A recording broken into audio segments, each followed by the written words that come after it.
Hey guys, how's it going? I've come on a minute earlier today. Just want to make sure that this is running smoothly. I hope you're okay. Lovely. So we're just going to wait for more people to join. And if you've just joined, I'd love to hear from you. So say hey in the comment section.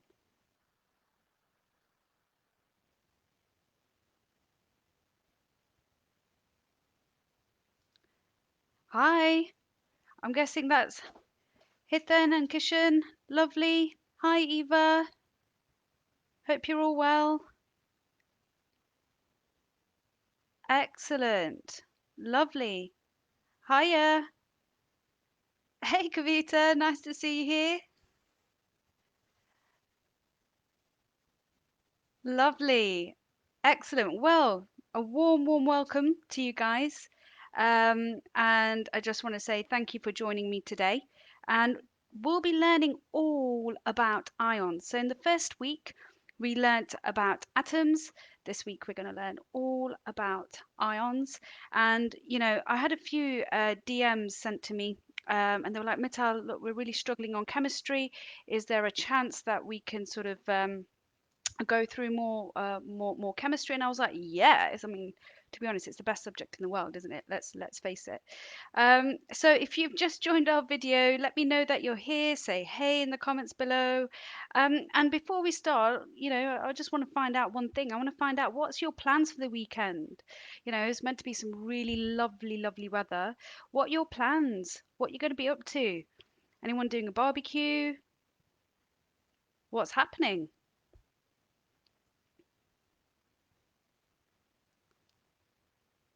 I mean, I'm thinking of, I think my nephew is actually turning 1 on Monday. So I think we're going to have a little tea party on Monday. So that'd be really nice.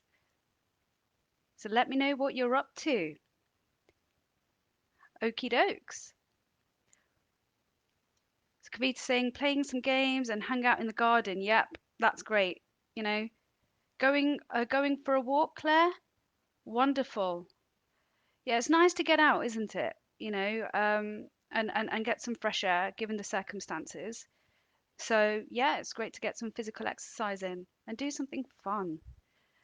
Okay, now, who's ready to learn about ions?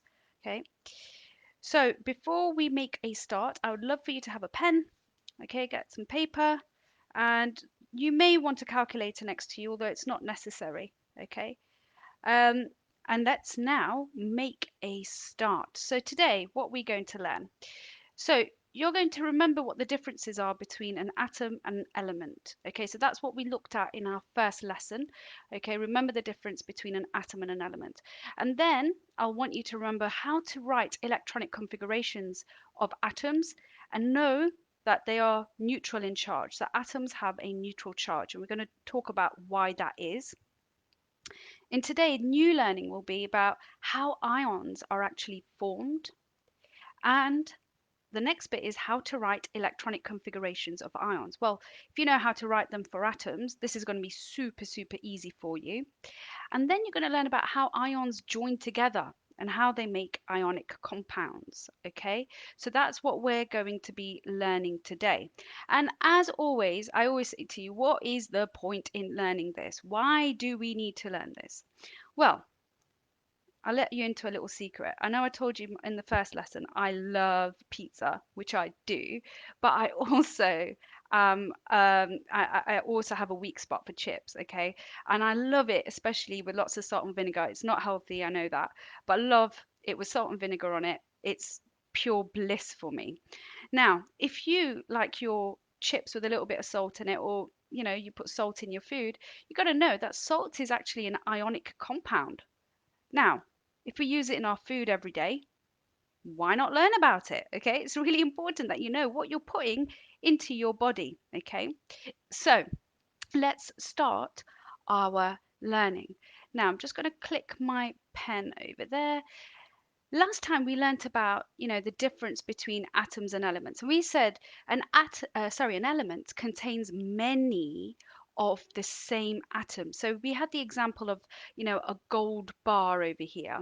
Now, gold bar or gold is an element, and it's an element because it contains lots of these small round balls. They are lots of the same atoms. So here I've got lots of gold atoms. Lots of gold atoms make up gold element, okay? And if we ended up zooming into what an atom would actually look like, this is our proposed model. We say that in the middle, an atom has a nucleus, okay? So in the nucleus, we have protons and neutrons. And then we've got these electron shells over here, these round circles, okay? These shells which houses our electrons. So that's basically stuff that we've learnt from last week, okay? So it's just a little reminder there. Now, the next thing that you need to remember is, the periodic table and how to use it. So remember, the columns going down, okay, they are all the groups. So that's group 1, that's group 2, that's group 3, 4, 5, 6, and 7. Okay, and we can call that group 0 at the end, or we can call it group 8. Okay, so it just depends on what you want to call it. And then the group 8 and zeros are known as noble gases. Okay, can anybody tell me in the chat box, what do they remember was special about the noble gases? Can you pop it into the chat? What do you remember was special about the noble gases?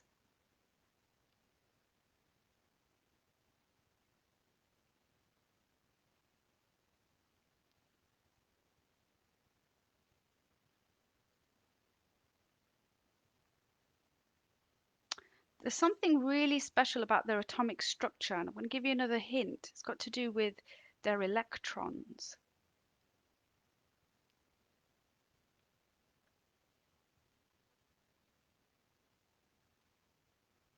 Okay, well, I'm going to put a star next to that. Hopefully you'll be able to tell me shortly, okay? And then we've got the groups, which are your columns, and then you've got your periods, which are your rows. So that is period 1, period 2, period 3, period 4, etc. Okay, so let's do a little bit more learning. Okay, well, I want to see whether you guys remember this. Who can tell me the symbol? So write down the symbol in the chat box of an element that is in group 3, period 2. Just write the symbol down. An element that is in group 3, period 2.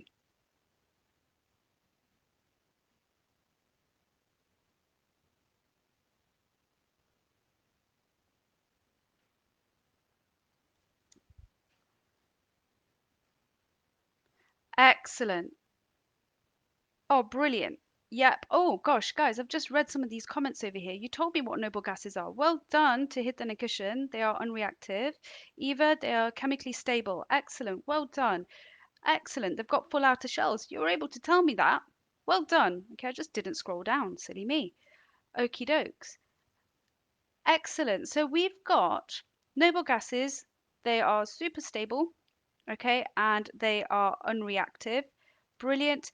And Claire, like you correctly identified, group 3 is here. Okay, so that's group 3. And then period 2, so you scroll across, and there we go, it's boron. Okay, so well done for getting that. So you look group 3, period 2. Okay, as soon as you get to group 3, period 2, you know that that bit is boron. Well done. Okay, so now let's move on to the next bit. Okay, this is, like I said, it's a bit of a recap from the first atoms lesson, but we remember we've got sodium. Okay, so what do the numbers in the periodic table tell you? So who can tell me, and if you write it down in the chat box, please, what does this top number tell you? It's known as the mass number, but what does it tell you about the particles that you've got inside?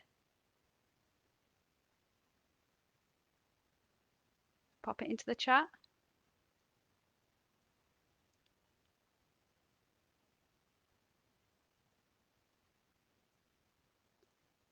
So who remembers what the mass number tells you?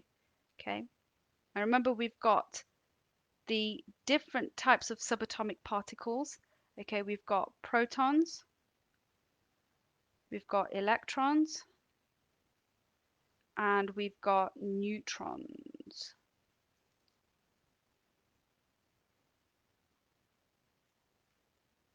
Okay, well, the mass number tells you the number of protons plus the number of neutrons is equal to 23.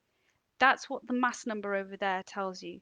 So well done, Claire. Yep, neutrons and protons, fantastic. Okay, so brilliant. Yes, that's what that tells you there. The atomic number then, that tells you the exact number of protons and that tells you the exact number of electrons. Okay, so if we were to do it for this, for sodium, okay, to get the number of protons, we always look at the atomic number. So that will be 11. To get the number of electrons, that tells you that we have 11, okay? And to get the number of neutrons, we do 23, the top number, take away the bottom number. So we do 23, take away 11, or we do the mass number, take away the atomic number, and that leaves you with 12. Now, I want you to, in the chat box, tell me, okay, what is the charge of protons, electrons, and neutrons? So what charge do they have? And each one of them could either be negative, it could be positive, it could be neutral. So I want you to tell me specifically what are the charges of each of these particles. Go for it. Write it in the chat, guys.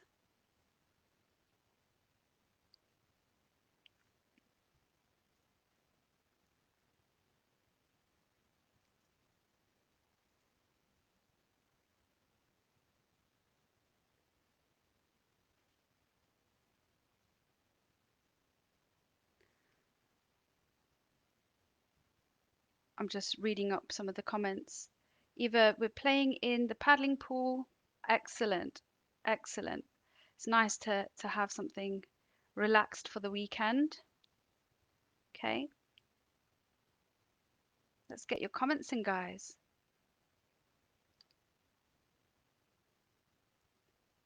Oh, getting some in now. So Claire saying neutrons is 0. So neutral. Protons is +1. Electrons is -1. Brilliant. Okay, excellent work there. Yep, protons is a +1 charge, electrons is a -1 charge, and neutrons are 0. Okay, so that's what the charge is of each of those particles. Excellent. Brilliant, brilliant, brilliant stuff. Now, we've just worked out that the number of protons is 11, electrons is 11, neutrons is 0. Okay, now I need you to understand something, okay, in terms of these charges, what we mean. If I've got 11 lots of positives, that's like me saying I've got 11 lots of positive ones, okay? So the overall protons that I've got is plus 11, okay? For electrons, I've got 11 lots of negative charges or 11 lots of negative ones. So the overall charge is minus 11. Over here, sorry, I said neutrons are 0. I said neutrons, we've got 12 neutrons at 0 charge. Okay, so I'm going to times that by 0. So that will give you 0. Now, if you add these numbers up together, plus 11 plus minus 11 plus 0, what do we get? We get 0, okay? So it's really important for you to remember that, and I want you to write this down, atoms have a neutral charge because they have the same number of protons and electrons. Okay, so they cancel each other out. And that's why it's zero, the overall charge is zero, i.e. it's neutral. Okay, wonderful.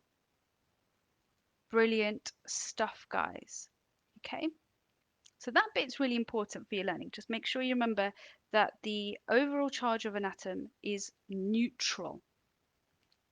Now, in our first lesson, we just talked about how to draw an atom. And like I said, I'm going to quickly skip through that just to remind you. Well, I'm going to not skip through it. I'm going to quickly go through it so that it reminds you of how to draw an atom. Okay, and then we're going to be moving on to ions. So now, remember, if I wanted to draw sodium, okay, the first thing to do is work out the pen, which we've done. Okay, and then we draw our nucleus in the middle of the page. We label it with Na, so sodium, and we write in what's inside the nucleus. So remember, inside the nucleus you've got protons, there are 11 of them, and we've got neutrons, there are 12 of them. So you just label that. So you draw a big blob in the middle and write all those things in. Now the next stage after that is to draw the electron shells, okay? And now you're going to see my really bad circle drawing skills on this tablet. So let's give this a go. Remember, we need to fill out the electrons, okay? And electrons hang around in shells around the nucleus. So we draw the first shell over here, okay? I've got 11 in total, but remember in the first shell, I can only fit a maximum of 2 electrons. So I'm going to stick those 2 electrons over here, okay? So that means I've got 9 electrons left. So I think, okay, I need to have another shell. Can I fit all those 9 electrons in that second shell? No, okay, because in the second shell, the maximum number of electrons that I can have in there is 8. And remember how we draw them out? We draw it like this. 1, 2, 3, 4, and then we start coupling them up. 5, 6, 7, 8, okay? So all in all, we've now got 10 electrons, but sodium actually has 11. So what I need to do is I need to open up another shell, and in that third shell I can fit a maximum of 8 electrons, okay? But what I'm going to do is I only need to fill one. So I'm going to stick that 1 electron over there. And then remember, guys, we can write the electronic configuration of this. Instead of us having to draw out these atomic structures, unless the examiner asks you to, all you need to do is say, well, sodium has got the electronic configuration of 2. So you open up a normal, like curved bracket, and you say in the first shell you've got 2 electrons, and then you've got a comma, which shows that you're now opening another shell. And then in the second shell, you've got 8 electrons, comma, and you've got 1 electron in its outer shell, and you close the bracket. Okay, so the electronic configuration for sodium is 281. Okay, so that should be a nice bit of recap from what we did last week. Okay, so, and you guys rightly said this, right? You were able to tell me straight away, okay, what was so special about noble gases. And you told me correctly that noble gases have a full outer shell. Yep, see, look at helium. Helium only has 2 electrons, okay? And so it can only fill the first shell, and it has a maximum first shell, so it's got the 2 electrons in there. Neon has 10 electrons, and look, it's got its second shell open. It's maximally filled because remember, in the second shell we can only fit 8 electrons in, and we fitted all 8 in here. Okay, argon as well, it's opened up the third shell, and look, okay, we've got a full outer shell of electrons. Now, if they've got a full outer shell, that means they're super unreactive, okay? Now, the chemistry word for unreactive is known as inert. That is a key word. Inert means unreactive. And because they are inert, we say that they are super stable. They do not need to react, okay? Now, all the other the elements and their atoms get jealous of these noble gases, okay? Because they're like, oh, they're so stable. I want to be like them. I don't want to have to sort of, I don't want to have to try and find electrons to make myself stable, but they have to achieve this state, okay? And that's why we form ions, okay? Now let's stick with our example, okay? And we're going to basically talk about how ions are formed, and ions are formed with metals and non-metals. But let's stick with the first example of sodium. Sodium is in group 1, which means that it is a metal, okay? Now, metals want to be just like the noble gases. They're like, I want a full outer shell, okay? Now, if sodium, okay, remember sodium's got the electronic configuration 281. If sodium wanted to become just like a noble gas and have a full outer shell, it could do one of two things. It could either be like, okay, look at my last shell over here. I've got one electron over there. I could either gain 7 electrons, okay? If it gains 7 electrons, I'm just going to put them as crosses. I want you to think about the amount of effort and energy that might take to try and find 7 electrons and gain them. The other option for sodium is that it could be like, hey, well, I don't need this third shell. I could just lose the 1 electron, okay? And so instead, we won't have that third shell, okay? So it could potentially be 2, 8, 8, okay? Or it could be 2, 8, okay? What do you think will happen? What will sodium want to do? Pop it into the chat box. Will it be better off gaining 7 electrons or losing 1? Type your answers into the chat box for me, please. What would it rather do? I want you to think about it. If you were that atom, would you rather pick up 7 electrons or just lose 1?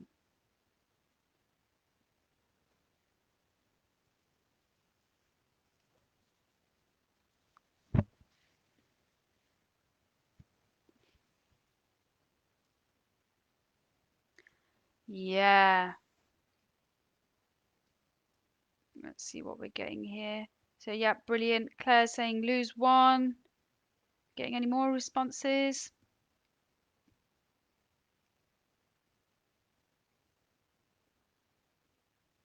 Brilliant. Excellent. Okay. It's easier for sodium to lose 1.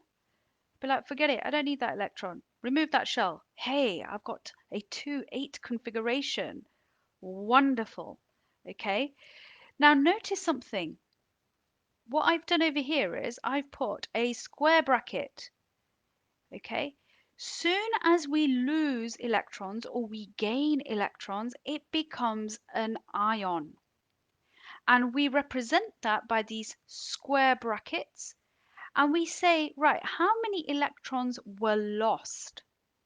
In this case, 1 electron is lost. Okay, if I'm losing a negative charge, losing 1 negative charge, the overall ion becomes positive by 1. Okay, so then you put a positive charge at the top there. And we're going to look into that in more detail shortly. Okay. So you guys have done this for me. You've told me that it's easier for sodium to lose electrons. Okay, so well done. Now, what you need to remember, this is an important note. Write this down.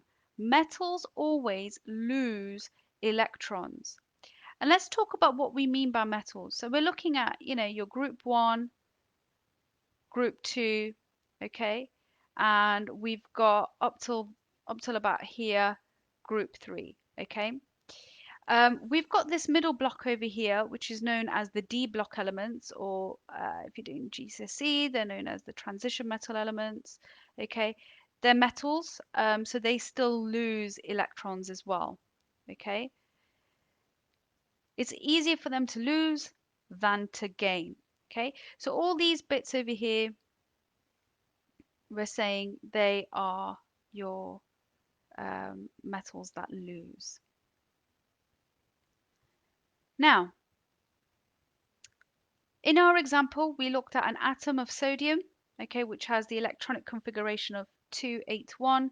It lost an electron and so became an ion, which is got a positive charge. Because it's lost one electron, got rid of that one electron, then the atom has more protons as opposed to electrons, so the charge becomes positive. Okay, so it has the electronic configuration 2,8, and we have to show that with square brackets. Now, the science name, okay, so the terminology you need to remember when you form a positive ion, okay, positive ions are also known as cations. Okay, so this is the key term you need to remember. So metals form cations. Now, let's think about what the charge is over here. Okay, so I'm just going to delete that. Don't know why that's there. Right, there we go. Okay, so the charge, let's talk about why the charge is positive. So remember, we've got, when we looked at the atom, we've got protons, which are 11. I'm going to put 11 positive, electrons, which are 11 negative, and then neutrons, which is 0. And we said that the overall charge is 0 there. But what happens in the ion, okay, is that we've lost an electron, haven't we? Okay, so we've still got 11 positives, we've now got 10 minus, and we've got 0 neutrons. So the overall charge of the ion becomes positive 1. Okay, okie dokes. Now, you may need to look at a periodic table, okay? But here's a question. It says the group number for metals tells you how many electrons there are in the outer shell and how many electrons it will lose.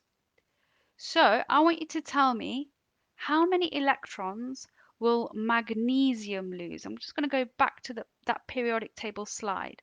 How many electrons will magnesium lose? Still a metal, it's going to lose electrons. I want you to tell me in the chat, how many will it lose? So magnesium, which is here.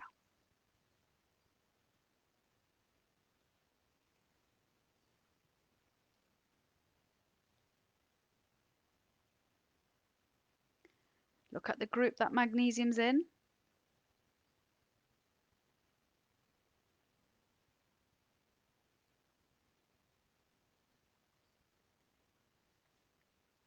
Yeah, excellent. Okay, so magnesium is in group 2, okay, and therefore that means it's got 2 electrons in its outer shell. Okay, that means magnesium would like to lose those 2 electrons in its outer shell. Okay, sodium lost 1 electron in its outer shell. Magnesium will be like, hey, I want to lose 2 electrons. Okay, so I can become just like a noble gas and become a 2 positive charge. So I'm just going to go back to where we were over here. So it will lose 2 electrons because it's in group 2.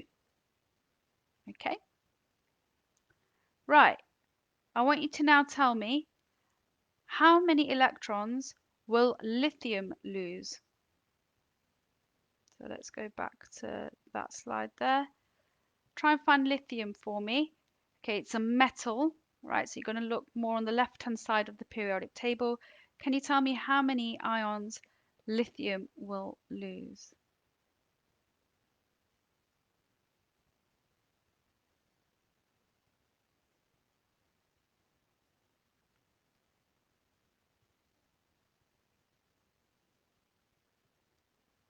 So look at the group. That tells you how many electrons there are in its outer shell.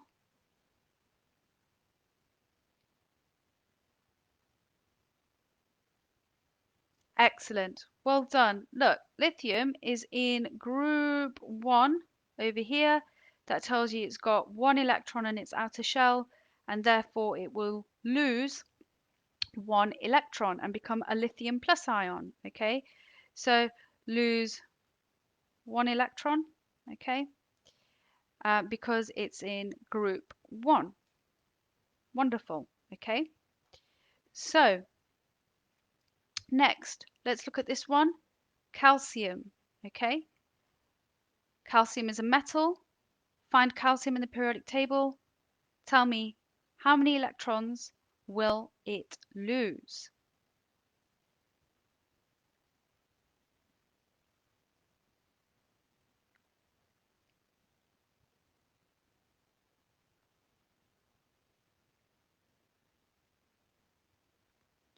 So it's on the left-hand side of the periodic table, guys. Check the group number. That tells you the number of electrons in its outer shell, which tells you how many electrons it will lose.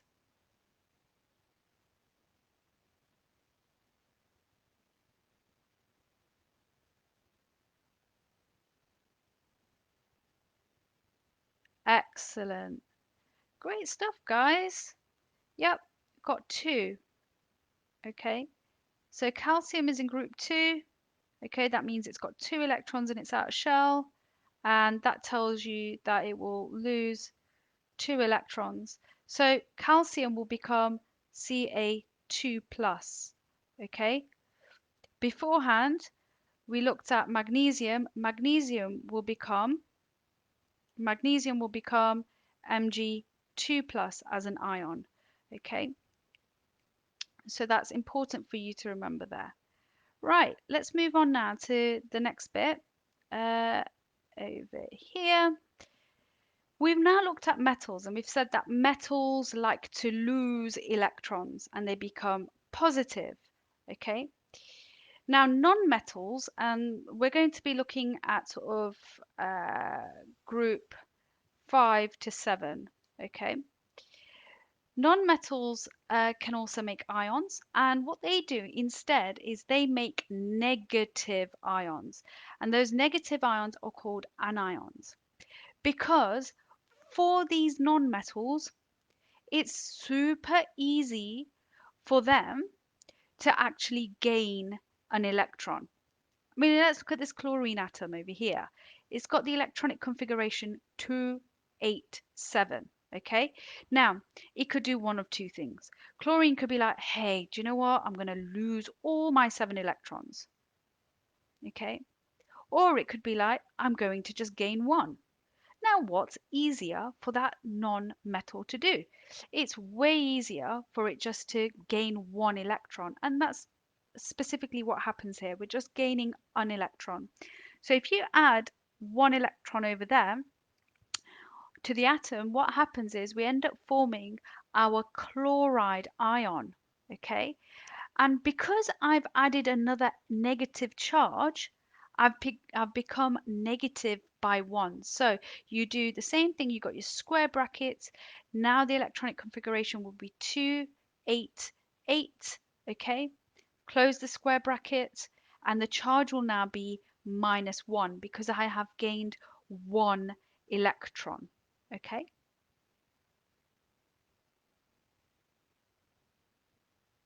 right. So let's talk about this in more detail. If you've got a normal pen for this,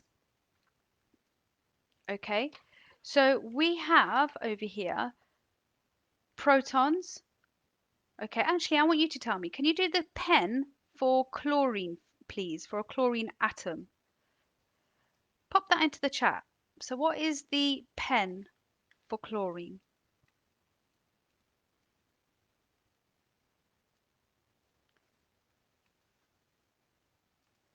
Pop it into the chat box.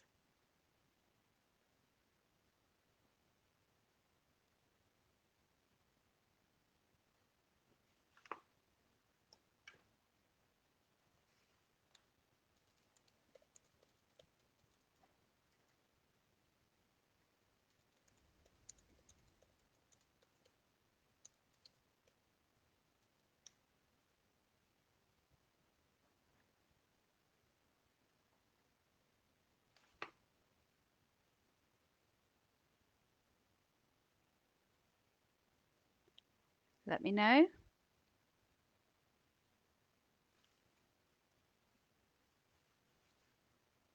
Okay. So remember, for chlorine to find the pen, excellent, well done. You've got 17 because it comes from the atomic number. The electrons are 17.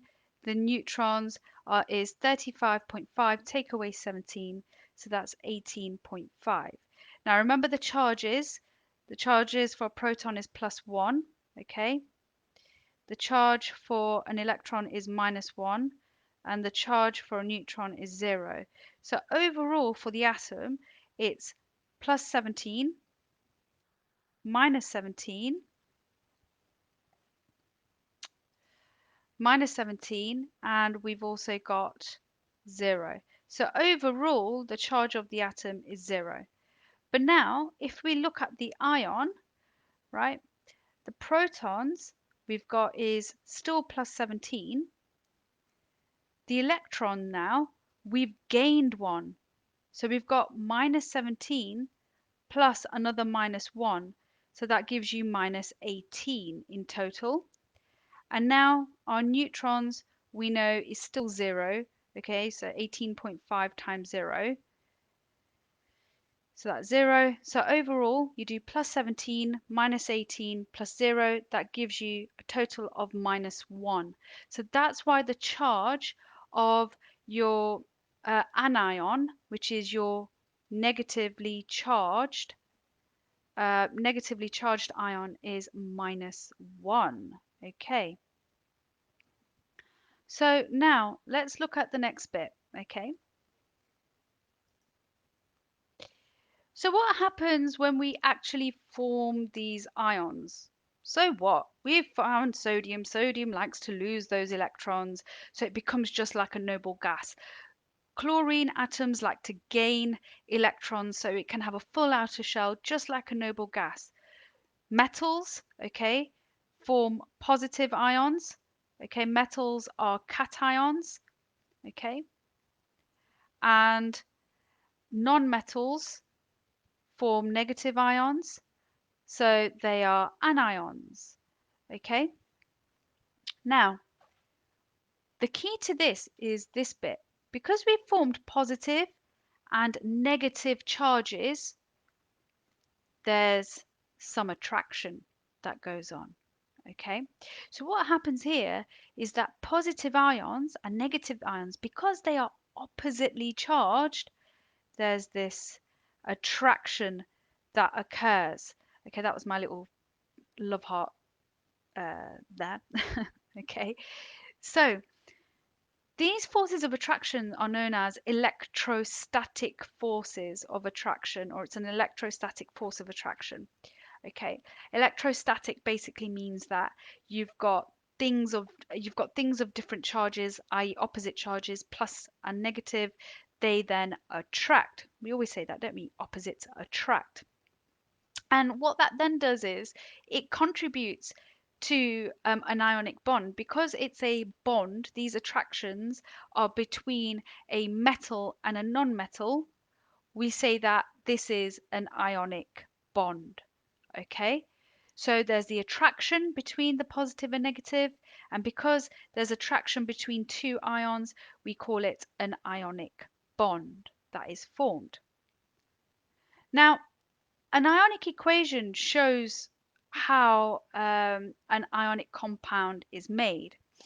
So let's, for example, go with our sodium example, okay? We know that initially we had a sodium atom. The sodium atom then became a sodium ion. Sodium is in group 1, which means it's got one electron in its outer shell, okay? If it's got one electron in its outer shell, that means it will lose one electron and therefore have a positive charge. We then had chlorine. Chlorine is in group 7, okay, which means it's got 7 electrons in its outer shell. It only needs to gain one more electron for it to have a full outer shell. So chloride is negative. Now, when sodium ion and chloride ion join together, they will end up forming an ionic compound known as NaCl. This is known as sodium chloride. Okay, that is an ionic compound. Okay, and by the way, that's the salt that we put in our food. Okay, so NaCl. That's when a sodium ion comes together with a chloride ion to make NaCl. So let's look at magnesium oxide then. Let's talk about what happens there. Okay. The first work through that we're going to do is going to talk about how the bonding in magnesium oxide occurs. So firstly, what we need to do is look at the periodic table. And in the periodic table, we know that magnesium, okay, has 12 electrons, okay? So it's 2, so we draw the diagram of an atom, 2, 8,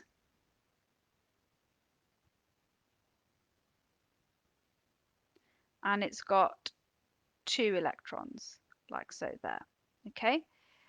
Oxygen, on the other hand, if you draw an oxygen, okay, has got the electronic configuration 2, 6. So 1, 2, 3, 4, 5, 6, okay? So if we're going to show what's happening in terms of the bonding between these two, remember, magnesium wants to get rid of those 2 electrons, okay? And it just drops them, okay? And it becomes the positive ion. But what's going to pick those electrons up is going to be the oxygen, okay? So the oxygen will pick those 2 electrons up. So really what's going to happen is there's going to be magnesium ion being formed, and we show that with a square bracket. So remember, it's lost that third shell, okay? And now we've only got that second shell, like so there. I'm going to put a bracket, square bracket. Okay, that's how we represent ions. And because it's lost the second shell, it's lost, the third shell, and it's lost 2 electrons, it's going to have a 2 plus charge outside the bracket. Oxygen is going to now have 1, 2, and it's going to have 1, 2, 3, 4, 5, 6, 7, 8. Okay. And again, I'm going to show that with a square bracket like so over here. And now the charge for oxygen will be 2 minus. Okay. So that's how, in terms of a diagram, I show what's actually happened with the bond. Okay. And you can see here that I only need 1 magnesium for 1 oxygen, because magnesium needs to get rid of 2 electrons, oxygen needs to gain 2. So that becomes MgO. Now I could write an ionic equation to show how my solid magnesium oxide is formed. All I do, and we're not going to worry too much about state symbols and all of that today. I just want you to understand how the basics of writing the equation initially. So we've got Mg2 plus, okay, it combines with O2 minus to form MgO. There we have it, okay? Super nice, super easy. This is a way in which we can say a magnesium 2 plus ion is attracted to an oxygen 2 minus ion to form the ionic compound magnesium oxide, okay? Now, I need you to think about what could happen in this scenario. Look, we looked at sodium chloride, okay? We only needed 1 sodium and 1 chlorine, okay? For magnesium oxide, we only needed 1 magnesium because magnesium gave away 2 electrons, oxygen gained 2. Okay, so they reacted in a ratio of 1 to 1. But let's look at a different example. Let's look at something like sodium oxide. Now, sodium has the electronic configuration 281. So it needs to lose one electron to form the sodium ion 2,8. I'm sure we all agree with that now. Oxygen has the electronic configuration 2,6. So that needs to gain 2 electrons to form an oxygen ion 2,8. And that should be a 2 minus, a little 2 minus at the top. So now you've got to think, if there's bonding between sodium and oxygen, sodium can only give away 1. Oxygen needs 2. Therefore, we have to use ratios. We've got to say, well, if sodium can only give away 1, oxygen needs 2, and it's bonding just between sodium and oxygen, well, that means that I will need 2 sodium atoms for each oxygen atom.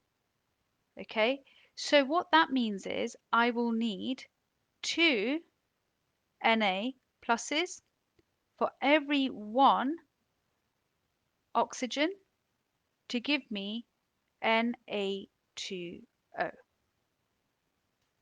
Okay, so that's what I will end up forming. I'll end up forming Na2O.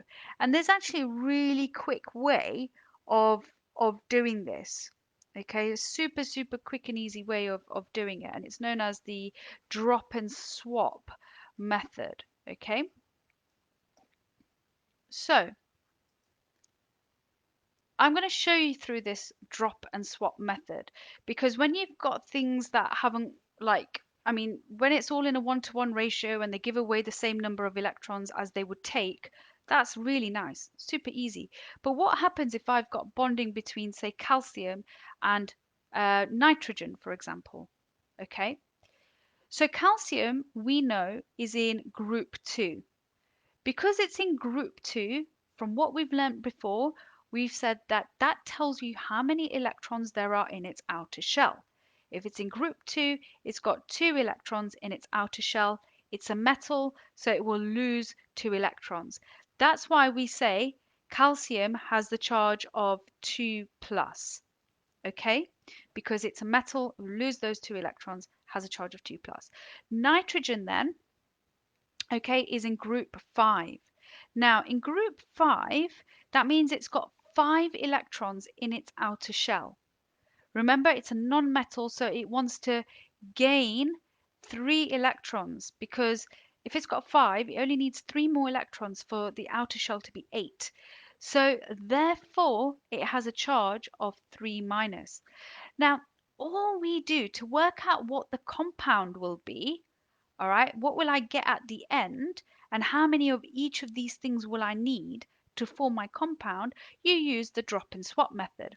All you do is you get this number 2 there, and you get your number 3, and what you do is you drop it and you swap it. You get that 3 there, drop it, and you swap it. So what that tells you is that next to the calcium, okay, you got that 3 from the nitrogen and you put it over here as a subscript. You say I'll need 3 calciums. And now for the nitrogen, look at the charge for calcium, which is 2. Drop it and swap it. And so I'll have Ca3N2. So what that's telling you is, instead of you trying to work it out and drawing a diagram and trying to figure out how many of each thing you'll need, you just simply do this drop and swap method and you can see right away that I will need 3 calciums and I'll need 2 nitrogens. Okay, so that's my product that I'll be getting, Ca3N2. And here I would say I'll need 3 calciums, ions. We know that their charge is 2 plus, and I'll need 2 nitrogen ions. Okay, and there we have it. Simple, nice and easy. Okay, so let's work on this drop and swap method a little bit more. Okay, so let's do this. I need to get this out of the way. Whoops, why is that there? Sorry about that, guys. Can't seem to get rid of that little box there, but it's fine. Let's do a drop and swap for lithium oxide. So I've got lithium. If you look on the periodic table, lithium is in group 1. So that means it's got a 1 plus charge. And if you've got oxygen, oxygen is in group 6, so it's got a 2 minus charge, okay?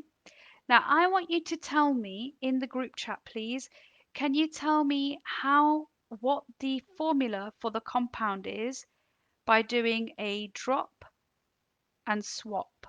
What will my ionic compound be? Pop it into the chat. Give it a go. Doesn't matter if you get it wrong.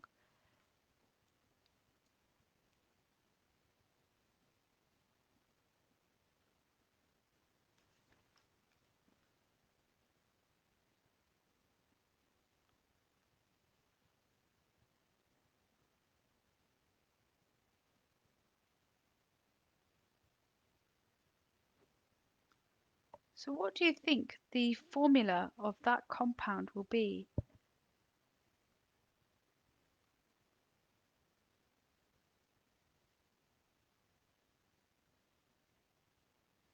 Excellent. Well done.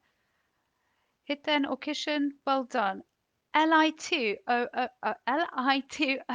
Okay, good. So what will happen is I could do drop the 2 from there, so it'll be Li2, and some people might do this, O1, okay? But like in algebra, we never write 1x, do we? Okay, so there's no need. If there's a 1 there, all we do is we say it's just Li2O. Okay, excellent. So if I'm going to write the ionic equation for that, this is what it will be. I'm going to say that because I've got Li2, I will need 2 lithium plus ions, okay, plus 1 oxygen 2 minus ion to give me Li2O. Wonderful. Okay, let's go on to the next one then. Let's do magnesium bromide. Okay, so magnesium is in group 2, so it's 2 plus. Bromine is in group 7, so that means it's got 7 electrons in its outer shell. It only needs one more to get a full outer shell, so that's why it has a charge of 1 bromide, 1 minus. Okay, so now in the chat, can you tell me what will be the formula of the ionic compound? What will that be?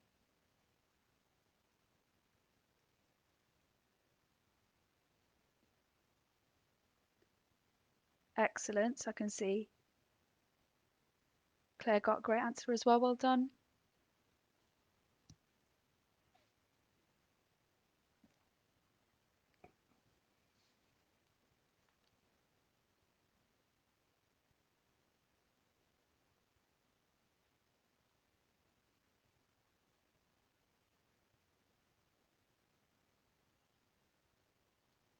So what could that be?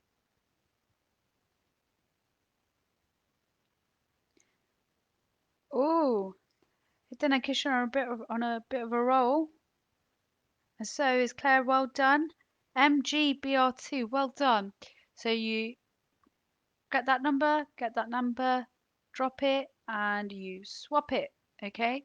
So what you'll end up getting is Mg. Remember, we don't need to write 1. MgBr2. Excellent. So if I'm going to write the ionic equation now, my compound is MgBr2.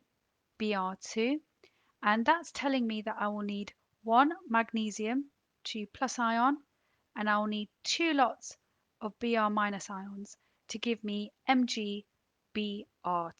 Excellent. Okay, let's do another one.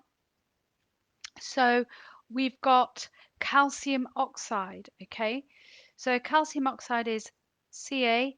Calcium is in group 2, so it's got a charge of 2 plus, oxygen 2 minus. Can you tell me in the chat, please, what is the ionic uh, compound? What's the formula of the ionic compound for this one? Keep it going, guys. You're doing really, really well.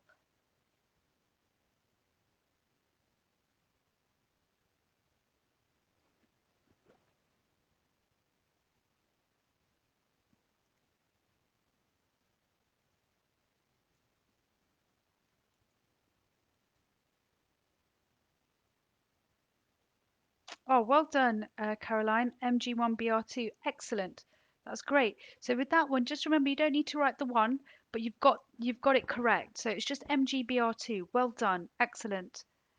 Claire, CaO,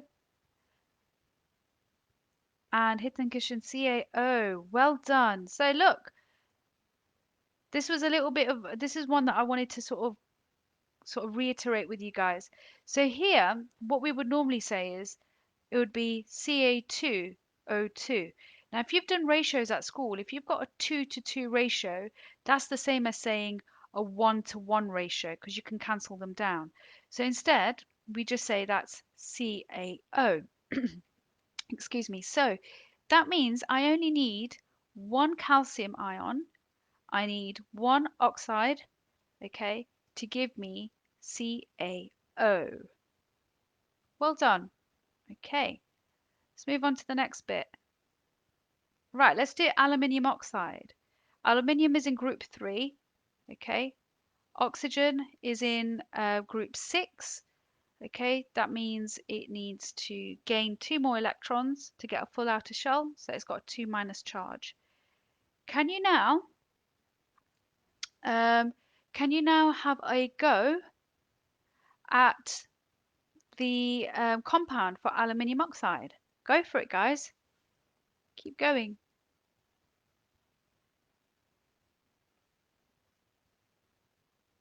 You're doing really well.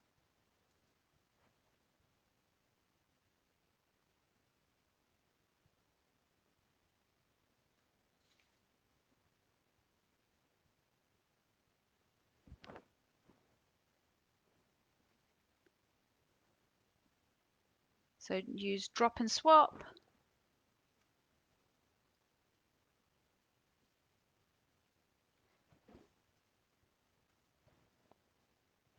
Excellent. Well done. Al2 or O3. So we just get the 3, we get the 2. Boom, boom, there we go. So we've got Al2, O3 there. Well done. Great. So now all we do is we write the ionic equation.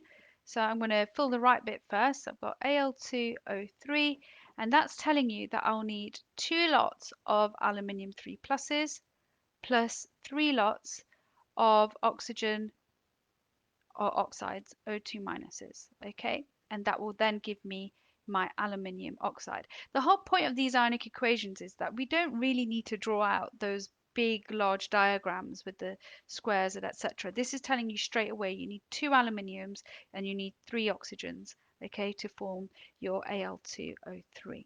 Okie dokes.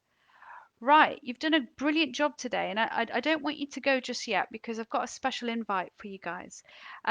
Let's just first review our learning. So today, what we did was we recapped over the difference between an atom and an element, and we said that lots of the same atoms makes an element. Okay, now we also looked at how to remember how to write electronic configurations of atoms and know that atoms are neutral charges.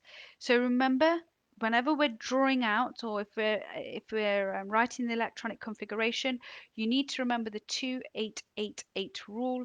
Okay, and the reason why an atom is neutral is because they have the same number of protons and electrons, and that makes the charge, overall charge of an atom neutral. Okay. Now, the next thing we need to remember is that how are ions formed? Well, remember, positive ions are formed when metal atoms they lose electrons. The reason why they lose electrons is because they want to become just like the noble gases and have a full outer shell configuration.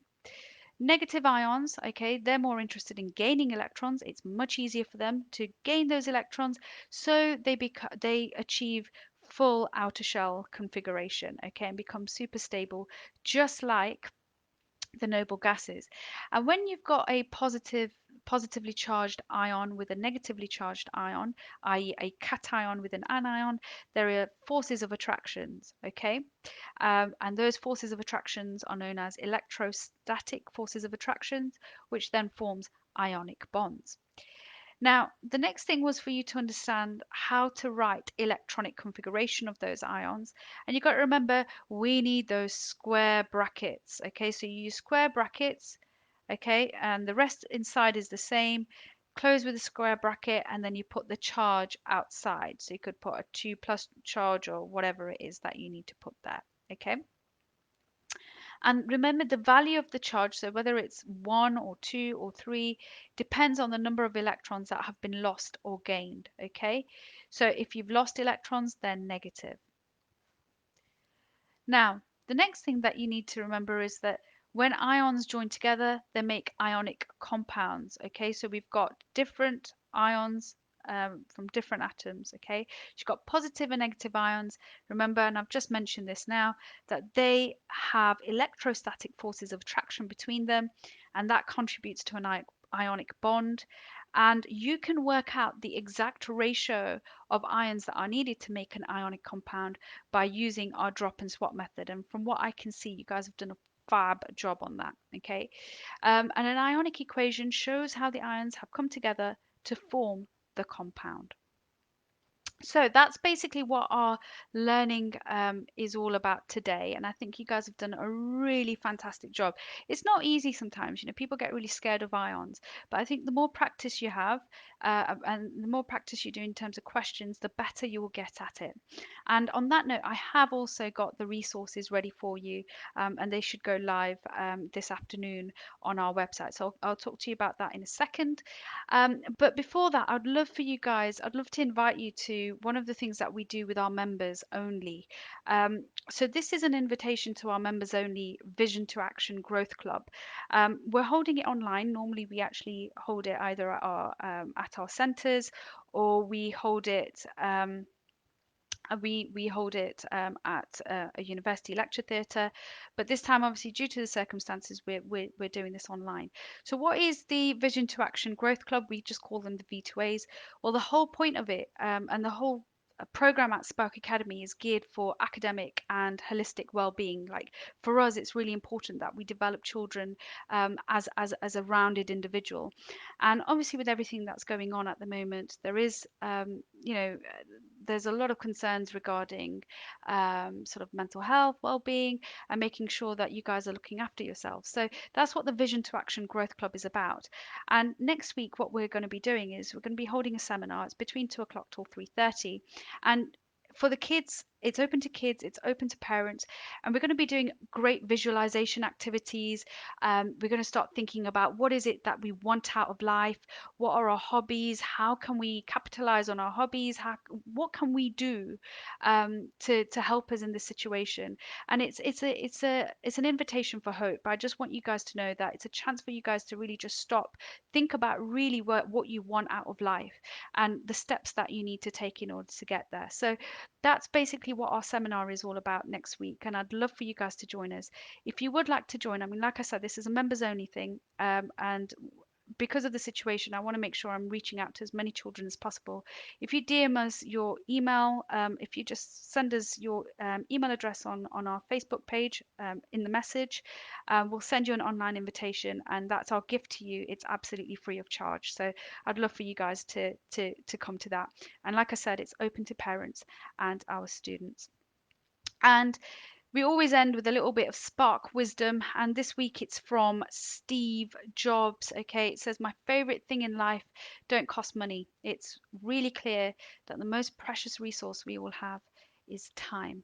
And I think that's really fitting for the times that we're currently facing at the moment. You know, we've got all this time, we've got to make the most of it. And that's why I really want you to come next week to our Vision to Action Growth Club seminar, because that's going to give you some time, and I'm going to give you some extra activities so that you can really start to evaluate what you want out of life and sort of finding out a little bit more about yourselves. And there is a nice sort of family activity as well that I'll be providing as well. So it's something that everybody can get involved with.